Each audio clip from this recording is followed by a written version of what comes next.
I am cleaning out the rest of my apartment, and I'm doing a few things. So I spent about 2 months on my homestead, and I had given my apartment notice that I was heading out for about 2 months.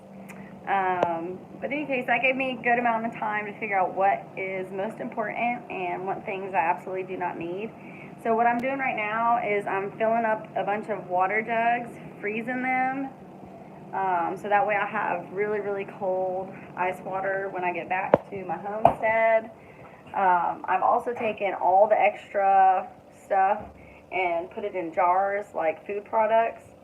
So I had like 3 bags of sugar that all just had a little bit of sugar in it. So I took my old coconut oil jars and put the sugars. Um, I've got I've bottled up everything I could, even down to the last little bit of breadcrumbs and like cornstarch and stuff. So I had saved jars for like 3 years. I don't know, like something was just telling me, save your jars. So I pretty much came back here to my apartment and jarred up everything. That's just extra, like coffee.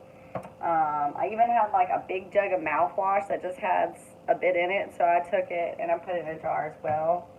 Um, and I'm going through like all my books and stuff to be like, what are my most important books? Because I have a lot of books, and I took my homestead and survival and gardening books with me. So now I'm trying to go through all my books from grad school to figure out what I do not need.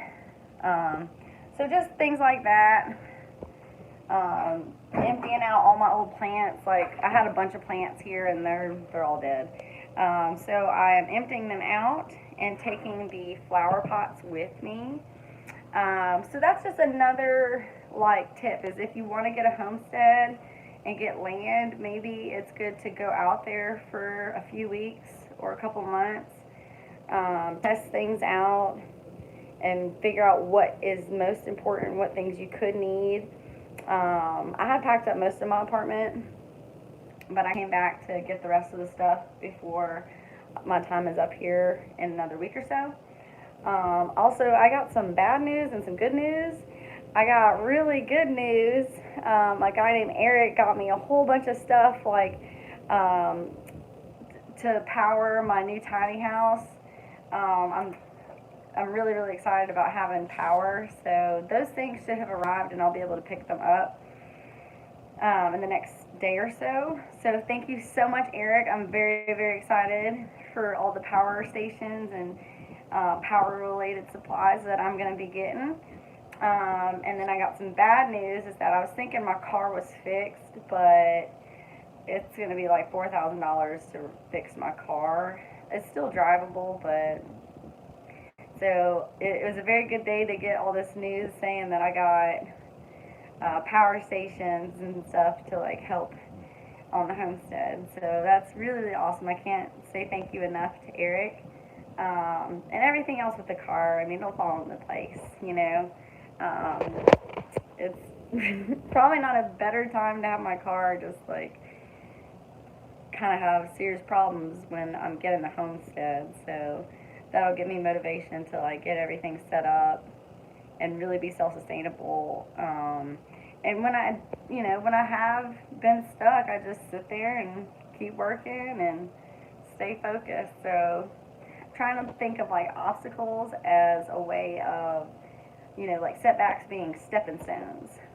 So, um, again, so what I'm doing today is I'm just going through my place, packing up all the last little things. I got mostly everything done. I've got to clean up and stuff, but I do think having the 2 months out on my homestead, or a little bit under 2 months really, we'll say probably like 6 weeks, was extremely helpful to figure out what can I live without, and what things, hey, I really want to go get. So yeah, practicing for your homestead and taking time and then coming back to civilization or being on the grid is great, because you're like, yeah, I really, really need this, and I wouldn't have thought that this would have been helpful. Um, like I had brought one shelving unit. Like I have these bamboo shelving units, and this one I could not break down, but I brought one of them, and that wound up being extremely helpful, and almost did not bring it, but having a shelving unit on the homestead, like, the first couple weeks has been really helpful. So there's things like that where it's like you really would not have guessed this is helpful or what have you. So practice camping, practice homestead skills before you go out there. And then also when you get there, you know, maybe even thinking, I'm going to get out there for a few weeks and marinate on that experience and then go back and wrap things up, you know, on the grid. So anyways, I will touch base with you guys. I just want to let you know what I'm doing today. And I hope that your day is amazing, full of sunshine, that all your dreams are coming true, and that you have a blessed, amazing day. Keep faith, keep working hard. You know, God's always with you. Sometimes you have obstacles, and it's just going to catapult you to the next level. So you never know. Just stay positive, do what you can, and things will work out. Thank you guys for joining my channel, and I encourage you to be self-sustainable and have an awesome day. Bye, guys.